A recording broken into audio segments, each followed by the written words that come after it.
Hi friends, Father Scott Vanderveer here with a word about the seasons as we enter the fall.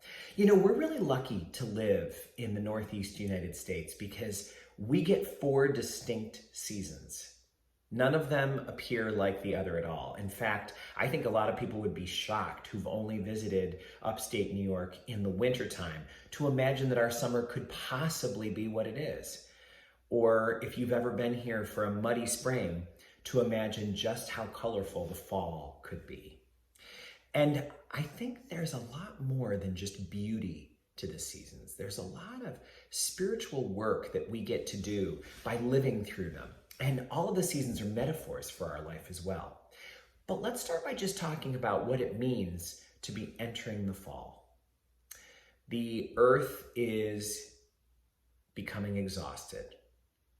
God has been so good to us all summer. We've had bumper crops. Everybody's garden has just been spitting out incredible amounts of tomatoes and cucumbers and onions and garlic and potatoes.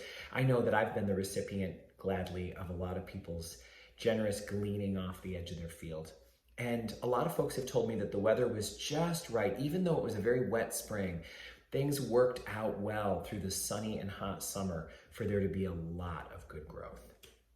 Well, every year, the earth does that for us, gives us all that the earth has, provides all sorts of food and bounty and everything that we could want. And then, like any living thing, after all of that work, the earth needs to rest. And fall is the time when the hibernation of the earth has to occur. All of the crops are gathered in. The fields are tilled and left fallow, and we have to just allow the earth to go for a restorative, rejuvenating time of dormancy. This is hard for us because as the earth stops producing the kind of crops that we like to enjoy, we also receive less and less light each day. And I can imagine that anyone who's ever experienced loss feels like the fall has an awful lot to offer. In fact, it's very easy, despite the beauty of fall, to feel melancholy. I know that fall is one of the things that reminds me of how beautiful endings can be. You know, a sunset is the end of a day. And although you might hate to see the day end, gosh, a sunset can be a beautiful crown on a day. And I think fall is the same way in the year. We're completing a cycle.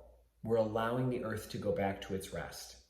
And we're going to hunker down for the season that will follow.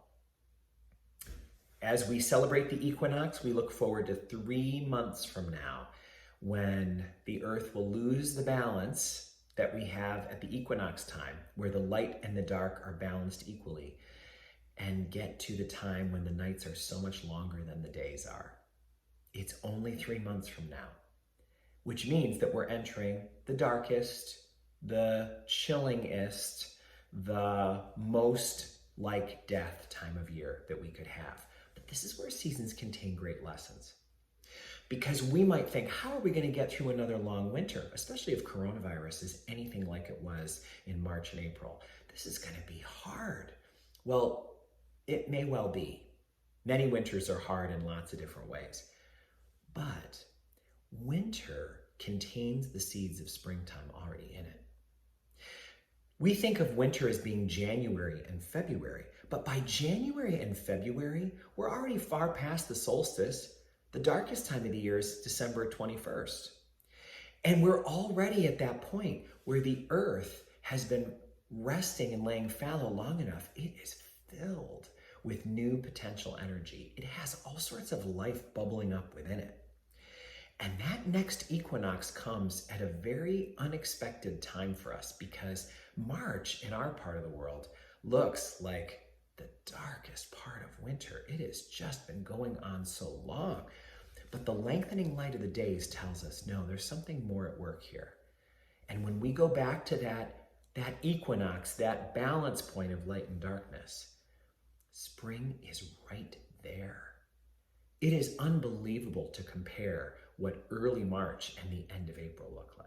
Many years, the end of April is when the tulips are in full bloom and the grass is greening and the trees are getting their buds. Now, if you're watching this in another part of the country, you might say, don't you mean February? I know, we live in a cold place. We're not mincing words here. Where we live in upstate New York, we have to live without leaves on the trees for 5 or 6 months a year, depending on where you live. So that winter season, which feels so long, we need to recognize is already being overcome as soon as you pass the solstice. The days get longer and the earth is rejuvenating and getting ready. So for anybody who's ever seen a crocus poking out of the snow or seen daffodils growing at a completely inhospitable time of year, you know the earth has incredible regenerative and restorative powers. The spring is the time of year that, at least in our part of the country, people look forward to so much. The warming air, the brightness of the days, the colors and the scents, and all of the hope that lies ahead. But of course, spring means that summer is already underway. All that growth is going on already. And although we don't like to plant anything until we've made our way beyond the hard frost, which in our part of the world is often May, we know that the earth is already fully engaged in its growing and healing work. So I think as we look at this, we need to look at the seasons of our own life. Just as the Hudson River sometimes is incredibly warm and is a place of humidity because we're experiencing so much of the evaporation off the water on a hot day. We just want to go somewhere cooler. In the fall, the Hudson River creates fog all morning as that heat is released by the cool nights and chilly mornings of that time of year. In the winter, believe it or not, our Hudson River sometimes freezes solid and icebreakers have to come and loudly crack open the ice that has sealed off water that was very warm just a few months before. And then the spring thaw brings it back to running and flowing freely again. Our life is like that too, isn't it? You've experienced the new life of spring.